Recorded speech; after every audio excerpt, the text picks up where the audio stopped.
Sama saja halnya dengan seorang ulama yang dia ini tidak tahu dunia teknologi yang modern, maka dia juga ngawur dalam berfatwa.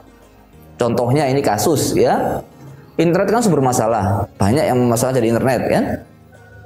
Bahkan di Lirboyo, Asbasul Masail haram Facebookan. Padahal Habib Umar punya Facebook, Habib Jufri punya Facebook, Darul Ifta Al-Misriyah punya Facebook, ulama-ulama punya Facebook. Apa itu diharamkan kan gitu? Maka dari itu ya ini relatif nanti. Ya mereka punya dasar alasan, tapi hasilnya haram. Dasar pokoknya haram. Ada kiai kita mau pasang internet di pondok. Kata kiainya, oh nggak boleh, haram internet itu. Banyak nggak bener itu internet.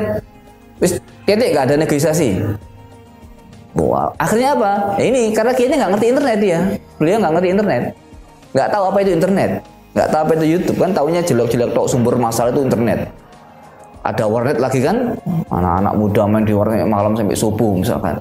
Yang disalahkan warnetnya, dia nggak ngerti warnet. Akhirnya apa? Ada yang pinter, Pak Yai, kita tidak masang warnet, nggak jadi masang internet. Tapi kita ini ingin memasang alat untuk merekam pengajiannya kiai.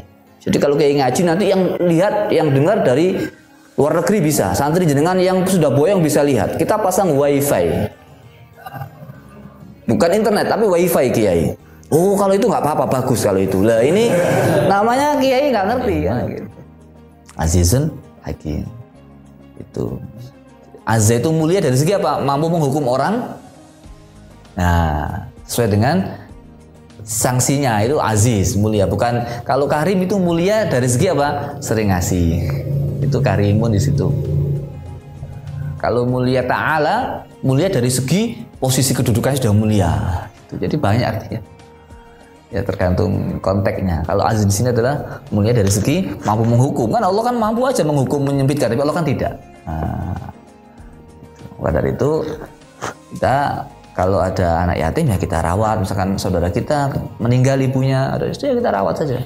Kalau kita punya uang ya kita perbaiki. Kalau dia punya uang ya kita. Tapi di sini kayaknya sudah hampir nggak ada yang model begini ya. Apa? Wali itu menggunakan hartanya anak yatim kayaknya sudah nggak populer ya. Nggak tahu saya. Apa ada? Oh ya panti. Panti asuhan kan uangnya bukan uangnya anak yatim, uang orang. Uang pengelola donasi. Ya, saya kira demikian ya. Perlu kita yang kita ambil apa saja Pak. Ternyata Allah juga tidak membatasi dalam hal pergaulan, dalam hal masalah uang ini. Jadi yang penting pokoknya niatnya baik. Ya tergantung versinya.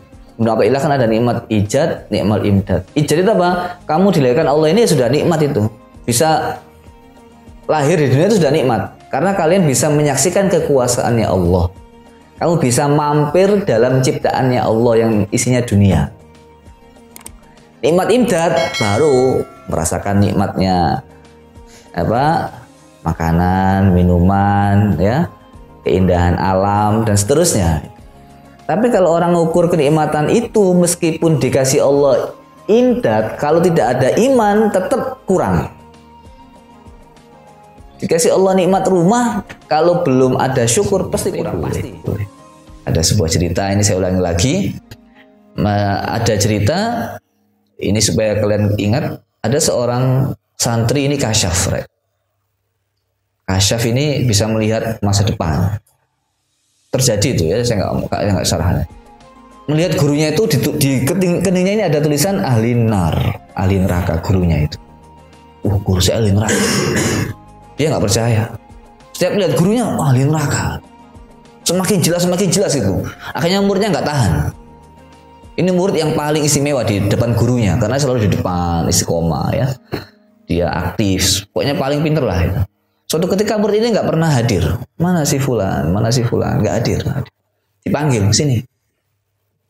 Kenapa engkau nggak hadir pengajian lama? Akhirnya apa kata muridnya? Mohon maaf. Saya ini, dia sambil menangis ya muridnya. Saya ini diberi Allah penglihatan. Engkau ini termasuk ahli neraka. Dan saya nggak kuat melihat engkau ahli neraka. Engkau adalah guru yang saya cintai. Dan saya hormati. Dan saya mengambil ilmu dari engkau, wahai guruku. Saya nggak tahan. Maka daripada saya melihat penderitaan batin saya, mendingan saya nggak hadir pengajian. Bagaimana saya bisa kuat menghadiri pengajian sedangkan orang yang memberikan saya ilmu yang saya cintai itu ahli nar. Oh, itu masalahnya. Apa jawaban gurunya? Wahai muridku, kalau itu jadi masalah, sesungguhnya aku lebih tahu daripada engkau. Saya tahu 40 tahun yang lalu saya termasuk ahli nar. Gitu? Tapi saya ini adalah hamba Allah. Dan saya nggak bisa menolak ketentuan Allah. Saya hanya beribadah kepada Allah. Saya nggak bisa menolak. Jadi saya ini hamba dan saya hanya beribadah kepada Allah dan surga neraka Allah yang menentukan. Saya mengajar karena itu kewajiban saya. Maka jangan risau tentang masalah itu. Kita hamba. Akhirnya muridnya dengan penjelasan itu, akhirnya muridnya ikut ngaji. Ternyata apa? Allah bukakan mata hatinya. Ternyata gurunya itu dibuka oleh Allah. Sesungguhnya tempat guru adalah di surganya Allah Subhanahu wa Ta'ala. Ingat itu. Jadi kalau kita hanya surga neraka, kita akan kecewa. Kecewa apa? Boleh jadi Allah akan tunjukkan di dunia ini beberapa hal yang tidak mengindikasikan apa yang kita lakukan sesuai dengan harapan. Sebagai ujian. Murah itu. Iya apa tidak, Rek? Bersyukur kita ini, Rek. Bahagia kita itu murah. Ya? Makan nggak perlu bakso yang 5 juta. Cukup tahu telur selesai. Gitu? Dimasak malam-malam, enak itu. Cukup. Maka dari itu kita ini bersyukur ya, syukuri. Jangan lihat yang nggak punya, lihat yang ada. Sumber masalah itu kalau kita melihat yang nggak ada dan tidak menikmati yang ada, itu masalah besar.